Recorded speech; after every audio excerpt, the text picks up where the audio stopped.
Volete scoprire i segreti di uno dei mazzi di tarocchi più misteriosi e belli al mondo? Con questo video vi porto nel Rinascimento italiano per svelare l'arte unica dei tarocchi sulla busca. Siete pronti a viaggiare nel tempo?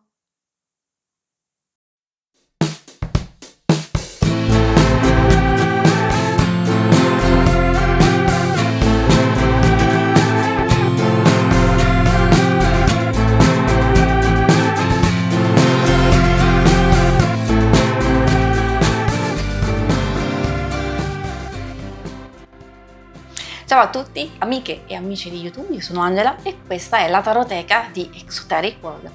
È con questo nome che mi trovate sui social. Ci tengo a dirvi che subito dopo l'analisi degli arcani maggiori ci sarà uno slideshow in cui li mostrerò tutti e 22 a tutto schermo in modo da darvi l'opportunità di apprezzarli ulteriormente. Prima della fine della puntata troverete una schermata per vedere gli altri episodi che compongono questa serie. Se il video vi sarà piaciuto e vorrete sostenere il mio lavoro, potete farlo iscrivendovi o abbonandovi al canale. Fin da ora vi ringrazio se l'avete già fatto o se considerate farlo. Adesso cambiamo inquadratura ed entriamo nel vivo della puntata. Venite con me.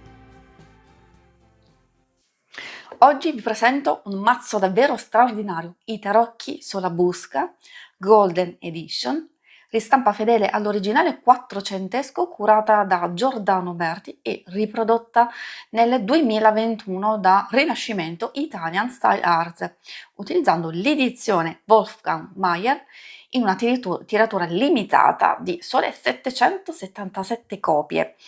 La confezione, design creato da Letizia Rivetti, si presenta con uno stile sobrio ma elegante. Ecco, ve la mostro. Ed è pensata per valorizzare il contenuto storico e artistico del mazzo. L'interno della scatola, precisamente nel fondo, è ricoperta di un vellutino rosso e andiamo a scoprire il contenuto. Troviamo il libretto e il sacchetto in raso dorato contenente le 78 carte ed ecco l'interno della scatola che vi dicevo prima. Nel libretto, tutto in italiano, troverete un'introduzione storica, poi troverete le spiegazioni delle carte divise nei vari gruppi, i trionfi, le anfore, i dischi, le mazze e le spade. Nelle spiegazioni vi ha una descrizione, una sentenza e le parole chiave. Effettivamente sono molto brevi ma abbastanza esaustive per iniziare a conoscere e utilizzare questo mazzo e magari stuzzicarvi nell'andare ad approfondire con altri testi più dettagliati. Apro il sacchetto ed ecco le carte. Sono di dimensioni generose, come potete notare, quindi abbastanza grandi e per chi ha le mani piccole come me potrebbe avere qualche difficoltà. Infatti ogni carta misura 8,2 cm per 15 cm con uno spessore di tutte le carte di circa 3 cm. Sono stampate su cartoncino di buona qualità anche se sottile, con una finitura che ne esalta i dettagli e hanno il bordo dorato, direi molto bello ed elegante. Il retro delle carte si presenta così, è stato ricostruito in modo stilisticamente coerente con quello dell'unica copia a colori conservata alla Pinacoteca di Brera, rendendo questo mazzo non solo uno strumento di studio ma anche un oggetto da collezione. I tarocchi Solabusca sono un unicum nella storia dei tarocchi, l'unico mazzo completo, infatti del XV secolo, giunto fino a noi, e il primo in assoluto in cui tutte le carte, le vedremo insieme, anche quelle numerali, sono illustrate con scene e personaggi, un'innovazione che anticipa di oltre 4 secoli il celebre Rider-Waite Tarot. Le immagini incise probabilmente da Nicola di Maestro Antonio intorno al 1491 mescolano mitologia greco-romana, storia biblica, allegorie alchemiche e scene di vita quotidiana, in un calidoscopio di simboli e significati che ancora oggi affascina studiosi e appassionati. E adesso possiamo iniziare a conoscerli meglio, andiamo a vedere i trionfi. Ed eccoci di fronte ai trionfi, quelli che più comunemente oggi chiamiamo gli arcani maggiori. Sono 22 e qui troviamo figure enigmatiche e potenti, re, condottieri, eroi e personaggi biblici, ciascuno ritratto con una forza espressiva che cattura lo sguardo e stimola la riflessione. Le iscrizioni latine e gli stemmi araldici presenti su alcune carte suggeriscono una committenza nobile, probabilmente legata alla famiglia Sanudo di Venezia. Graficamente le carte si presentano con l'immagine incorniciata in un bordino nero e un altro simil marmo e poi il bordo vero e proprio della carta color avorio o carta antichizzata e in ogni carta si può rintracciare non sempre immediatamente il numero e il nome della carta stessa, ad esempio qui troviamo lo 0 e la scritta ma, spero che sia visibile, matto, appunto del matto o mato, chiamato così, che è divisa dal personaggio. Questa cosa la vedremo anche nelle carte di corte dei minori, mentre nelle carte numerali troveremo scritto il numero e qualche lettera o parola. Vi dico i nomi di ogni singola carta come riportati appunto sulle carte stesse e nel libretto, spero di dirli bene. Quindi abbiamo già conosciuto il Mato, Panfilio, Postumio, Lempio, Mario, Catulo, Sesto e Deotauro. Poi troviamo Nerone, Falco, Venturio, Tullio, Carbone, Catone, Boco, Metelo o Metelo, Olivo, Ipeo, Lentulo, Sabino, Nembroto e Nabucodonosor.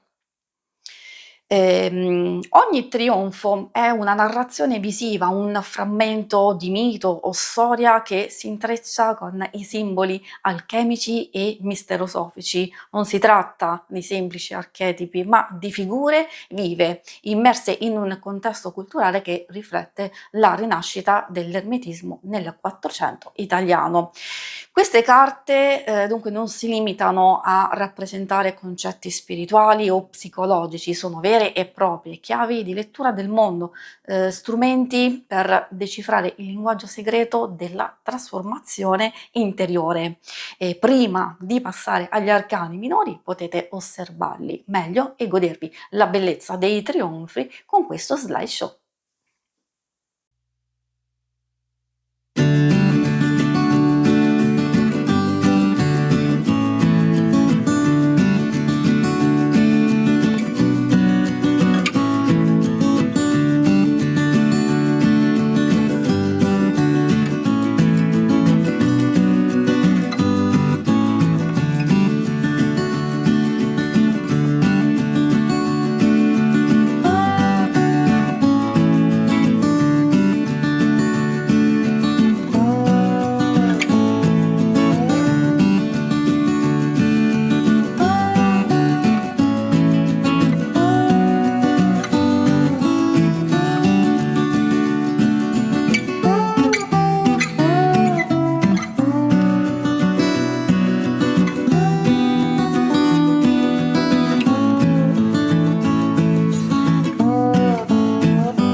Eccoci di fronte al seme delle coppe, qui rappresentato da eleganti anfore. Sono 14, 10 numerali e 4 carte di corte. Diciamo che abbiamo il fante, un giovane o una giovane comune, il cavaliere, la regina e il re, oltre ad avere il numero, hanno anche il nome e quindi abbiamo Natanabo, Polisena e Lucio Cecilio R. Tutto il mazzo si distingue per uno stile artistico raffinato e simbolico. Le scene raffigurate evocano momenti di intimità, di scambio emotivo, ma anche di ritualità e mistero. Le anfore, vi ricordo, sono un simbolo di contenimento e trasmutazione, richiamano l'elemento acqua e il mondo delle emozioni, ma in chiave alchemica diventano anche contenitori di sapere e strumenti di purificazione. Le figure che animano queste carte non sono mai banali, spesso si tratta di angeli, bambini, personaggi intenti in gesti enigmatici, immersi in paesaggi che sembrano sospesi tra sogno e realtà. È come se ogni carta fosse una finestra aperta su un laboratorio interiore dove l'anima si confronta con le proprie acque profonde. E adesso passiamo al prossimo seme, i dischi. Eccoci di fronte al seme dei dischi che oggi chiamiamo e conosciamo col nome di denari o pentacoli. Sono 14 carte, 10 numerali e 4 carte di corte. Anche qui abbiamo il cavaliere, la regina e il re che oltre ad avere il numero hanno anche il nome e quindi il cavaliere Sarafino, Elena e Filippo. Nel mazzo Sola Busca i denari sono rappresentati da piatti o dischi e il loro significato si estende ben oltre la sfera materiale. Le scene raffigurate suggeriscono un rapporto complesso con il mondo della ricchezza, del potere e della concretezza. Alcune carte mostrano personaggi intenti in attività quotidiane, altre evocano simboli esoterici legati alla circolazione dell'energia e alla manifestazione. Il disco nella tradizione alchemica è anche simbolo del sole, della perfezione e della totalità. E in questo mazzo il seme dei denari diventa quindi un ponte tra il visibile e l'invisibile, tra il lavoro terreno e la realizzazione spirituale. E adesso andiamo a conoscere i bastoni. Eccoci di fronte al seme dei bastoni, o meglio delle mazze. Anche qui sono 14 carte, 10 numerali e 4 carte di corte. Il fante è un giovane, il cavaliere, la regina e il re, come già detto, anche qui, oltre ad avere il numero, hanno anche il nome esattamente: Apolino, Palas e Levio Plauto R. I bastoni qui raffigurati come mazze hanno un impatto visivo molto forte e diretto. Le scene sono spesso dinamiche, con personaggi in movimento, impegnati in azioni che suggeriscono forza, volontà e trasformazione. Ricordo che la mazza è uno strumento di potere e di difesa, quindi assume anche un valore simbolico legato alla volontà di rompere vecchi schemi e aprire nuove strade. In chiave alchemica il bastone è il fuoco che trasforma, l'impulso che spinge verso l'evoluzione, e le carte di questo seme sembrano raccontare il viaggio dell'energia vitale, della sua manifestazione più brutale alla sua sublimazione. Se volete potete fermare il video per osservare meglio queste carte e poi passiamo all'ultimo seme, quello delle spade. Eccoci di fronte al seme delle spade, ci avviciniamo alla fine di questo viaggio. Anche qui troviamo le 14 carte, 10 numerali e 4 di corte. Il fante è un giovane, il cavaliere, la regina e il re hanno anche dei nomi, e abbiamo Amone, Olimpia e Alexandro M. Le spade mantengono la loro iconografia tradizionale, ma sono immerse in contesti narrativi ricchi e complessi.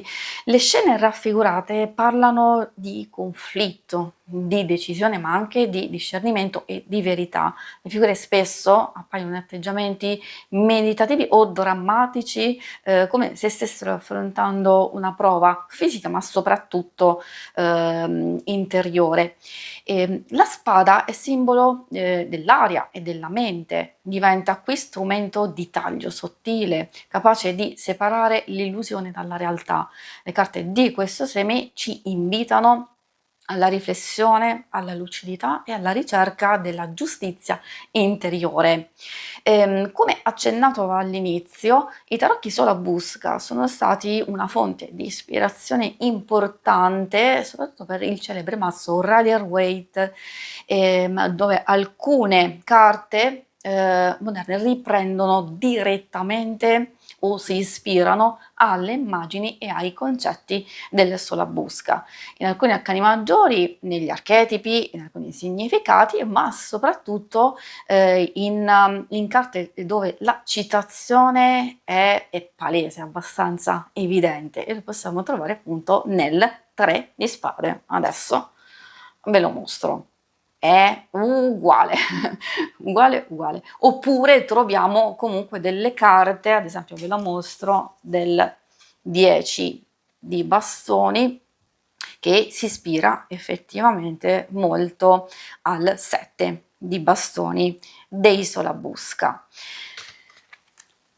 Allora, diciamo che questo mazzo quattrocentesco è stato il primo a illustrare tutte le 78 carte con scene e personaggi, anticipando di secoli lo stile narrativo che oggi consideriamo tipico dei tarocchi moderni. In poche parole, il Solabusca ha aperto la strada a un modo più intuitivo e simbolico di leggere le carte. Ma a cosa serve e come usarlo? Il mazzo Solabusca in realtà non è pensato per una lettura divinatoria tradizionale, è piuttosto uno strumento di studio, di meditazione e di esplorazione simbolica. Può essere utilizzato per approfondire tematiche alchemiche, per riflettere su archetipi e trasformazioni interiori, o semplicemente per lasciarsi ispirare dalla bellezza e dalla profondità delle immagini.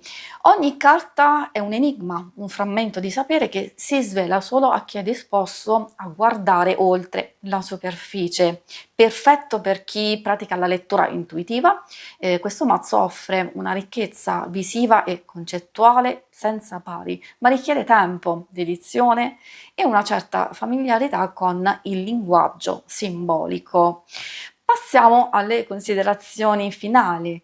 Quindi per concludere vi posso dire che i tarocchi Solabusca sono un'opera d'arte, un documento storico e un codice esoterico. La ristampa curata da Giordano Berti restituisce a noi, al pubblico, un mazzo che per secoli è rimasto nascosto, accessibile solo a pochi studiosi e collezionisti. La qualità della stampa, la fedeltà all'originale e l'approfondimento contenuto nel libretto legato rendono questa edizione un vero gioiello. Se siete appassionati di tarocchi, di alchimia, di arte rinascimentale o semplicemente curiosi di esplorare un mazzo fuori dal comune, i Solabusca vi offriranno un viaggio affascinante e profondo. Non è solo un mazzo da usare con leggerezza, ma uno specchio potente per chi cerca risposte non ovvie e significati nascosti. Si conclude qui questa puntata della Taroteca. Se vi dovesse piacere questo mazzo, in descrizione trovate i link per acquistarlo. Vi ringrazio per essere stati con me, ditemi nei commenti cosa ne pensate di questi tarocchi e se volete potete andare a vedere tutti gli altri video che pubblico sul mio canale e potete anche seguirmi su Instagram e TikTok. Vi aspetto al prossimo video, ciao a tutti!